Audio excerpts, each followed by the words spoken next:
प्रधानमंत्री ने घोषणा भी की थी, क्या उम्मीद? मैं एक बात कहना चाहता हूं, हमें साइंटिफिक स्टडी करवाने की जरूरत है, लेकिन एक बात निश्चित है कि क्लाइमेट चेंज का असर हिमाचल प्रदेश में होना शुरू हुआ है। धीरे धीरे और पहाड़ी प्रदेशों में होगा और नॉर्थ ईस्ट के प्रदेशों में होगा, पूरे भारतवर्ष में क्लाइमेट चेंज का असर होगा। क्योंकि हमने भी अपने जीवन काल में इतने वर्ष शिमला में रहे हैं और हम जानते हैं कि इतने ज्यादा क्लाउड बर्स्ट नहीं होते थे। अब जो क्लाउड बर्स्ट होने शुरू हुए हैं तो क्लाइमेट चेंज कहीं ना कहीं 1 या आधा डिग्री सेल्सियस बढ़ा है। तो निश्चित रूप से ये 2023-24 में आया और 25-26 में उससे भयंकर आपदा आई है, और ये जितना नुकसान इस आपदा से हुआ है उस स्थिति से निपटने के लिए हम कोशिश कर रहे हैं। हमारे संसाधन सीमित है, हम 90% पहाड़ी क्षेत्र के लोग हैं और हमारे पास एक इंडस्ट्रीज बद्दी में आई थी।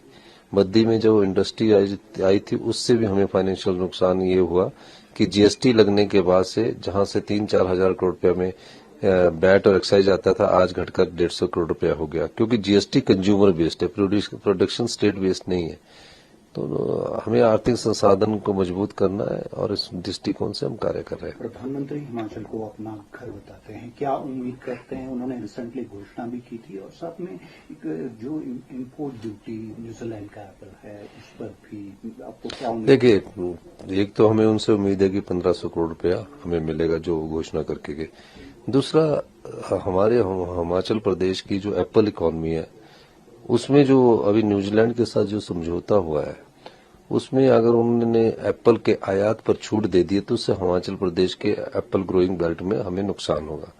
मैं इस संदर्भ में प्रधानमंत्री मोदी जी को एक पत्र भी लिखूंगा। निश्चित रूप से चाहूंगा कि जो हमारे फल उत्पादक है, बागवान है, उनको नुकसान ना हो, इस दृष्टिकोण से कोई न कोई ऐसी योजना लाई जाए ताकि हमारा जो सेब सीजन के समय मार्केट में जाए तो हमें उसका उचित मूल्य मिले। आपने प्राकृतिक